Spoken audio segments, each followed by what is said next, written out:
Saudara-saudari yang terkasih dalam Tuhan kita Yesus Kristus, senang boleh menyapa Anda melalui renungan singkat hari ini, Sabtu 16 Juli 2016. Saya Romo Benediktus Mulyono SIY dari Palembang ingin menyapa Anda melalui renungan kita hari ini. Sejenak kita dengarkan perikopa Injil Matius bab 12 ayat 14 sampai 21. Sekali peristiwa, orang-orang Farisi bersekongkol untuk membunuh Yesus. Tetapi Yesus tahu maksud mereka, lalu menyingkir dari sana. Banyak orang mengikuti dia dan ia menyembuhkan mereka semua. Dengan keras ia melarang mereka memberitahukan siapa dia, supaya genaplah sabda yang telah disampaikan oleh Nabi Yesaya. Lihatlah, ini hambaku yang kupilih, yang kukasihi, yang kepadanya jiwaku berkenan. Rohku akan kucurahkan atas dia, dan ia akan memaklumkan hukum kepada sekalian bangsa. Ia tidak akan berbantah dan tidak akan berteriak. Suaranya tidak terdengar di jalan-jalan. Buluh yang patah terkulai tidak akan diputuskannya, dan sumbu yang pudar nyalanya tidak akan dipadamkannya, sampai ia menjadi hukum itu menang. Kepadanyalah semua bangsa akan berharap. Demikianlah Injil Tuhan. Terpujilah Kristus. Saudara-saudariku yang terkasih, ada beberapa hal yang menarik pikiran saya dengan merenungkan Injil hari ini. Poin yang pertama, sekali peristiwa orang-orang Farisi bersekongkol untuk membunuh Yesus. Mengapa? Apa yang terjadi dengan Yesus? Bukankah sebuah tindakan yang merugikan orang lain dan yang direncanakan adalah kejahatan dan dosa yang berat? Apalagi sebagaimana digambarkan dalam Injil hari ini, orang Farisi bersekongkol untuk suatu tindakan pembunuhan.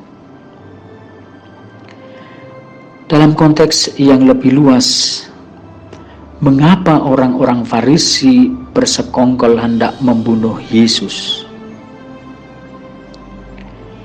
Bila kita membaca Injil secara lebih lengkap, kita akan mengerti apa yang melatar belakangi orang Farisi itu hendak melakukan tindakan yang jahat dan mengerikan.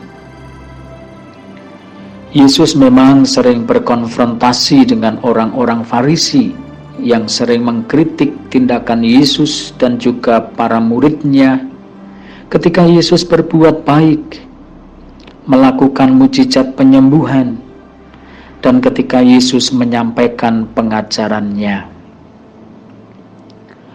Orang Farisi berusaha untuk menentang segala apa yang dilakukan Yesus. Yesus makin tidak disukai oleh orang Farisi ketika Yesus pernah merespon sikap mereka dengan secara keras menegurnya sebagai orang munafik.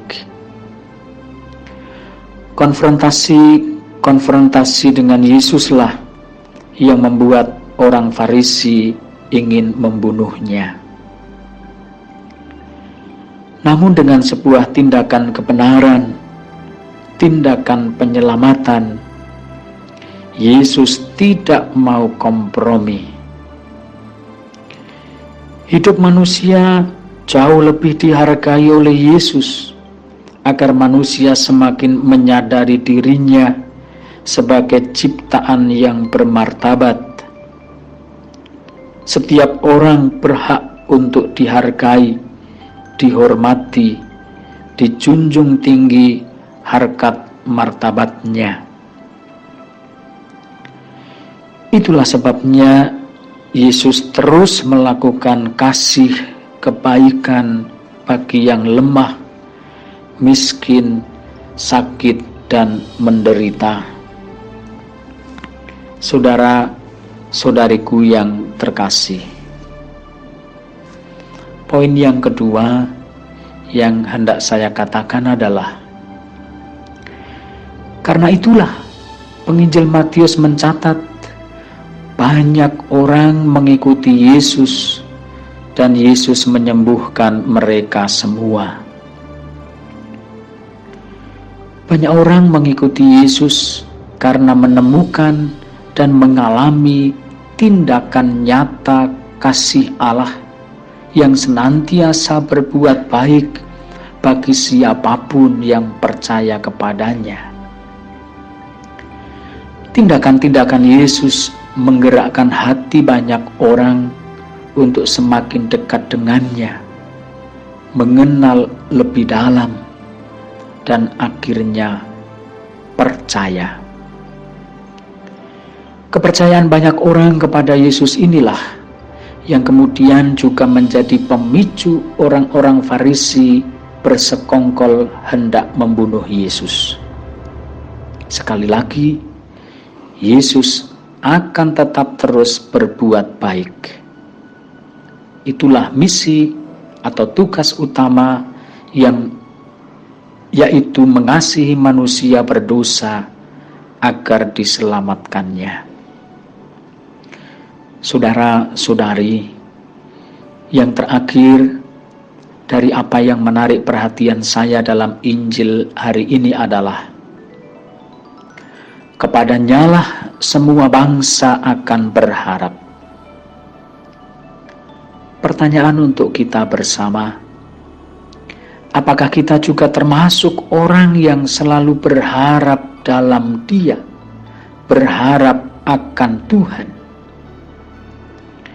Mari kita juga dengarkan apa yang ditulis oleh Santo Paulus dalam suratnya kepada jemaat di Roma, bab 9 ayat 33.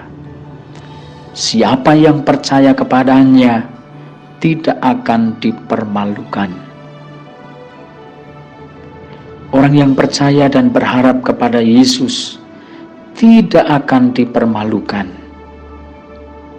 Untuk itu marilah kita berdoa, mohon kekuatan dalam setiap peristiwa suka dan duka hidup, agar dimampukan untuk setia dalam iman akan Yesus.